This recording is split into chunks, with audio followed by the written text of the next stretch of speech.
Salut tout le monde et bienvenue pour cette nouvelle vidéo de ma chaîne YouTube. La dernière fois je vous ai proposé la vidéo pourquoi la PS4 est meilleure que la Xbox One. On va s'amuser un peu aujourd'hui, on va inverser les rôles.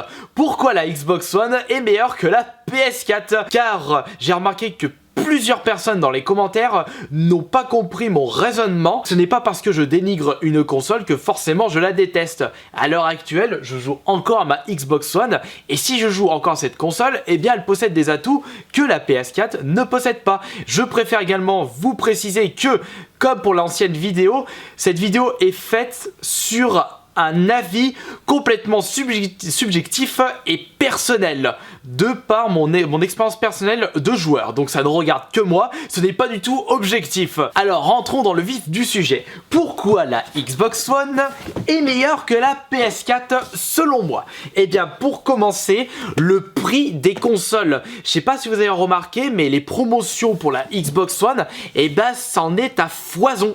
Entre les promotions magasins et les promotions par Microsoft, récemment on a eu la promotion avec votre Gamer Score, vous pouvez faire en sorte d'avoir de super réductions jusqu'à 110 € sur un pack standard de Xbox One et ça pouvait passer la Xbox One de 350 € à 240 €, une console nouvelle génération à 240 € si on enlève la Wii U, et bien c'est franchement pas banal, c'est d'ailleurs une superbe offre. On peut ajouter également les offres proposées par des magasins type Micromania ou Carrefour, Auchan, tout ce que vous voulez, ou à l'achat d'une console, vous avez pour une majorité des cas, 1, 2, voire 3 jeux offerts en plus de packs. Je vous rappelle que cette Xbox One, j'avais eu du coup 2 jeux offerts, c'était à Noël de 2014, donc j'avais eu Call of Black Ops, je suis nul, Call of Advanced Warfare et Forza, je crois que c'était Forza Horizon 2. Offert avec l'achat de cette console. Il fallait ajouter le Sunset Overdrive en dématériel pour le prix de 400 €. Un prix comme ceci avec autant de jeux pour cette console, forcément c'est un excellent prix. Et ça, j'ai remarqué que on possède beaucoup plus de promotions avec cette Xbox One. Pourquoi? Tout simplement parce que la Xbox One a du mal à marcher, elle se vend moins bien que la PS4. Et donc forcément pour vider les stocks, les fournisseurs ainsi que les magasins redoublent les différentes promotions pour attirer la clientèle et dans ces cas-là qu'elle puisse investir dans cette console. Après c'est bien pour les magasins que les clients achètent la PS4 et la Xbox One, mais c'est vrai qu'ils ont beaucoup plus de mal à vendre des Xbox One contrairement à des PS4. Et en tout cas pour nous les joueurs où nous sommes à la recherche de Xbox One pas cher, et bah il faut en profiter. C'est également le cas, et ça c'est un autre atout pour la Xbox One, le prix des jeux. Même topo, on a de superbes promos en magasin ainsi que dans les soldes. Encore une fois pour la même raison, eh bien les jeux Xbox One se vendent moins que les jeux de PS4 et forcément les magasins ont plus de stocks. Et donc pour vider ces stocks là qui deviennent un petit peu casse-bonbon pour les magasins, eh bien il faut qu'ils redoublent de promotions ainsi que de offres de soldes. Et c'est pour ça qu'il est plus facile de trouver des jeux Xbox One moins chers dans les magasins. Je vous donne un petit exemple pour les soldes été. Evil Within seulement sur Xbox One et non sur PS4, il était en solde à 10 € vers les dernières semaines des périodes de solde. Evil Within sur Xbox One à 10 €, et ça c'est juste un exemple. J'ai vu FIFA 5 €, j'ai vu Transformers, celui-là je l'ai pas acheté, à 10 € alors qu'il était hyper récent. On a de superbes offres sur les jeux Xbox One contrairement à la PS4. Ça c'est un super atout surtout pour notre porte-monnaie. Et maintenant je souhaite passer au meilleur atout de cette console. Rien que ça, vous ne pouvez pas passer à côté de cette Xbox One. La Xbox One possède le meilleur jeu de cette génération. La Xbox One possède Killer Instinct, si on enlève bien entendu le PC, mais ça c'est plus une bataille console et non console contre PC. Le meilleur jeu de combat selon moi. Jamais un jeu de combat n'a eu autant de punch et de musique de malade.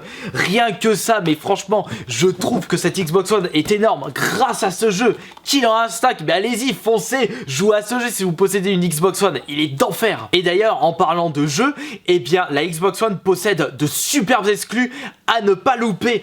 Franchement, des exclus que vous ne retrouvez pas dans la PS4, comme par exemple une autre exclue qui m'a poussé à acheter cette console. au lieu de la PS4. Bien entendu, Dead Rising 3, où est ce jeu? Elle n'y est pas sur la PS4, c'est comme pour la Xbox 360 à l'époque, il y avait Dead Rising 1, Dead Rising 3, avec Killer Instinct, ça suffit largement pour investir dans une Xbox One. Après on peut ajouter Sunset Overdrive, celui-ci, on me dit beaucoup de bien sur ce jeu. On ajoute également les Halo, pourquoi pas les Forza, même si je ne suis pas du tout jeu de course réaliste. Après on a, ah oui bien entendu, j'ai oublié d'aller le chercher, on a également une superbe compilation. C'est vrai que beaucoup de joueurs se plaignent de la PS4 par rapport à ces versions remaster à foison. Entre Last of Us, on a God of War 3, mais nous sur la Xbox One, on a quoi? On a ceci, regardez-moi ça, le Rare Replay, les 30 super jeux de chez Rare, avec bien sûr Banjo-Kazooie, Banjo-Tooie, Conker, on a également le Killer Instinct, Perfect Dark, Cameo, que des énormes titres compilés juste pour 30 € dans cette jaquette. Et ça, exclusivement pour la Xbox One. On n'a pas ceci sur la PS4. On a des versions remaster. C'est franchement dommage. Et en plus, au niveau des exclus, The Order, ça me tente pas du tout. C'est vrai qu'en termes d'exclus console, entre les deux consoles Xbox One PS4, on a franchement de superbes jeux à côté. Bon, après, il y a 2-3 personnes qui mettent en avant Rise. Mais je trouve que c'est plus un jeu m'as-tu vu. C'est comme pour Killzone avec la PS4. Et un autre avantage de la Xbox One, c'est bien entendu l'annonce de la rétrocompatibilité. On va pouvoir enfin rejouer à des jeux Xbox 360 sur notre Xbox One, ce qui n'a jamais été annoncé. On pensait pas que ça allait être mis en place, mais Microsoft a décidé de le mettre en place pour un peu concurrencer la PS4. Ah, la PS4 va falloir proposer la rétrocompatibilité PS3 si vous désirez rester dans le marché. Ça c'est un gros atout de la part de Microsoft pour leur Xbox One. Par contre, tous les jeux ne seront pas disponibles pour l'instant. J'espère qu'il y aura une très grosse liste, car là il y a de super jeux 3.6 à jouer absolument sur votre Xbox One. Et du coup, s'il y a des jeux de l'ancienne génération que vous n'avez pas joué auparavant, eh bien vous pouvez pas jouer à des jeux PS3 sur une PS4. Autant acheter des jeux 3.6 sur la Xbox One. Et d'ailleurs, les jeux Xbox 360 par rapport à des jeux PS3 sont plus facilement trouvables. Et en plus, en vide-grenier, il y en a à foison. Donc j'espère que cette rétrocompatibilité sera, enfin la liste de celle-ci sera de plus en plus longue. Pour nous joueurs, on sera vraiment heureux de pouvoir rejouer à des jeux 3.6 sur notre Xbox One. Car malheureusement, tout le monde ne possède pas une 3.6 encore à l'heure actuelle. Beaucoup de joueurs ont vendu cette console pour pouvoir acheter une Xbox One ou une PS4. Voilà, bah du coup je vous ai énoncé les différents avantages que possède la Xbox One contrairement à la PS4. Je vous reprécise une nouvelle fois que c'est un avis personnel totalement subjectif.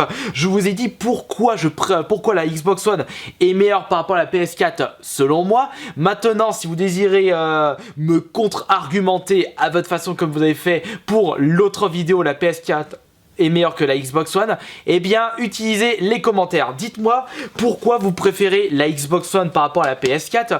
Est-ce que vous êtes d'accord avec mes arguments? Et bien entendu, n'oubliez pas de mettre un j'aime si vous êtes d'accord avec mes arguments, ou le j'aime pas si vous trouvez que je suis une grosse merde. Bah de toute façon, c'est un peu ce qui s'est passé pour l'ancienne vidéo. Voilà, bah merci beaucoup d'avoir visionné celle-ci. Je vous dis à la prochaine.